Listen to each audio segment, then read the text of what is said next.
Real ఎస్టేట్లో real hero team లీడరే. అందరిలానే తాను కూడా ఒక మామూలు అసోసియేట్ లాగా ఈ రంగంలోకి వచ్చి తాను సక్సెస్ అయి తనకంటూ ఒక టీంని ఏర్పాటు చేసుకొని తన టీం మెంబర్స్ అందరూ తనలాగే డబ్బులు సంపాదించుకోవాలని అనుక్షణం పరితపించే వ్యక్తే టీం లీడర్.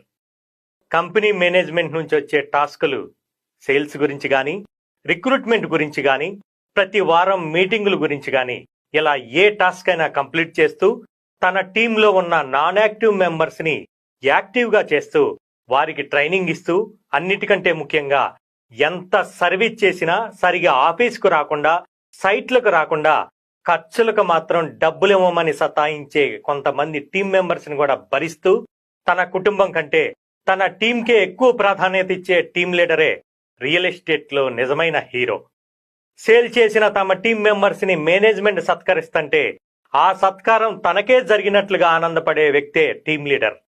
అలాంటి టీం లీడర్ ని నమస్కరించకపోయినా పర్వాలేదు, కానీ మన బాగు కోసం చెప్పే చిన్న చిన్న మాటల్నే భూతద్దంలో చూస్తూ ఆ టీం లీడర్ మీదే నెగిటివ్ గా ప్రచారం చేస్తే మాత్రం వారికి ఈ సృష్టి కూడా సహకరించదని గ్రహించాలి. ఏదేమైనా రియల్ ఎస్టేట్ లో రియల్ హీరో